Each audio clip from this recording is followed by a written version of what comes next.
ഇന്ന് തിരുവോണം. എല്ലാവർക്കും ഹൃദയം നിറഞ്ഞ തിരുവോണാശംസകൾ. തിരുവോണ നാളിലെ വ്യത്യസ്തമായ ഒരു സമരവേദിയിലേക്കാണ് ഞാൻ നിങ്ങളെ ക്ഷണിക്കുന്നത്. 10 മാസമായി കുടിശ്ശികയുള്ള റേഷൻ വ്യാപാരികളുടെ കിറ്റ് വിതരണത്തിലെ കമ്മീഷൻ തീർത്തു നൽകുക എന്നുള്ളതാണ് വ്യാപാരികൾ ഉന്നയിക്കുന്ന ആവശ്യം.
സുഹൃത്തുക്കളെ, കേരള റേഷൻ എംപ്ലോയീസ് യൂണിയൻ CITUവിൻ്റെ സംസ്ഥാന കമ്മിറ്റിയുടെ ആഹ്വാനപ്രകാരം കേരളത്തിലെ 13 ജില്ലാ കേന്ദ്രങ്ങളിലും അതുപോലെ തന്നെ തിരുവനന്തപുരം സെക്രട്ടേറിയറ്റിന് മുമ്പിലും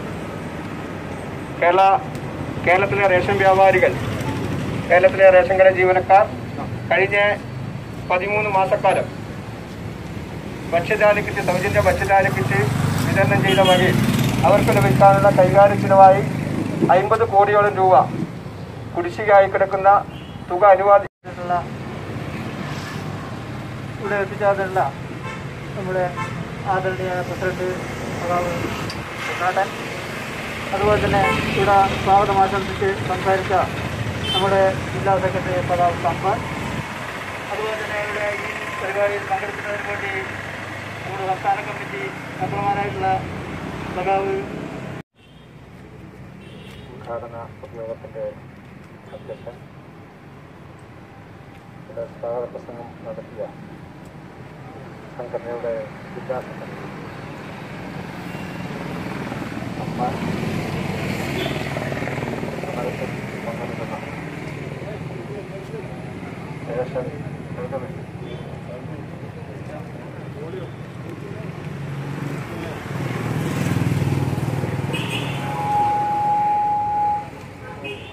റേഷൻ എംപ്ലോയീസ് യൂണിയൻ്റെ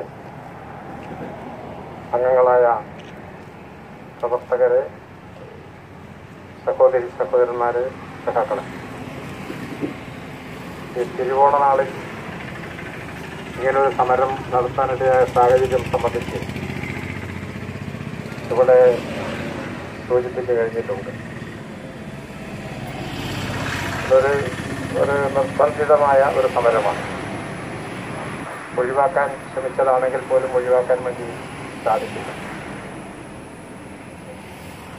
തികച്ചും ന്യായമായ ആവശ്യമാണ് സർക്കാരിൻ്റെ മുമ്പാകെ സംഘടന സമർപ്പിച്ചിട്ടുള്ളത്. കൊണ്ടുവരാൻ വേണ്ടിയിട്ടുള്ള ഇടപെടലുകൾ നമ്മൾ ഓരോരുത്തരും ചെയ്യേണ്ടതുണ്ട്. എല്ലാ കുടുംബങ്ങളിലും പട്ടിണി പാവത്തിന് മാത്രമല്ല, വലിയ കോടീശ്വരന്മാർക്കും നമ്മൾ ഈ കിറ്റ് കൊടുത്തിട്ടുണ്ട്. അങ്ങനെ കൊടുത്ത കിറ്റിന്റെ കമ്മീഷനാണ് തുച്ഛമായ 5 രൂപ എന്ന് പറയുന്നത്. ആ ഒരു പൈസ പോലും തരാൻ സന്നദ്ധമാവാത്ത ഈ സാഹചര്യത്തിലാണ് ഇങ്ങനെയൊരു സമരത്തിലേക്ക് നമ്മൾ കടന്നു വന്നിട്ടുള്ളത്. എല്ലാ സമര സഖാക്കളെയും അഭിവാദ്യം ചെയ്തുകൊണ്ട് ഞാൻ നിർത്തുന്നു. 10 മാസക്കാലത്തോളം കുടിശ്ശികയാക്കിയ കമ്മീഷൻ കിറ്റ് വിതരണ കമ്മീഷൻ അനുവദിക്കൂ സർക്കാരെ, അനുവദിക്കൂ സർക്കാരെ. ചെയ്തൊരു തൊഴിലിനെ കൂലിക്കായി, ചെയ്തൊരു തൊഴിലിനെ കൂലിക്കായി ചോദിക്കുമ്പോൾ പറയുന്നു, ചോദിക്കുമ്പോൾ പറയുന്നു നിങ്ങൾ ചെയ്തൊരു തൊഴിലല്ല, നിങ്ങൾ ചെയ്തൊരു തൊഴിലല്ല, സേവനമായി കാണണമെന്ന്, സേവനമായി കാണണമെന്ന്. ഇതെന്റെ നീതി സർക്കാര്, ഇതെന്റെ നീതി സർക്കാര്. ഓണത്തിന് നാട്ടാർക്കോ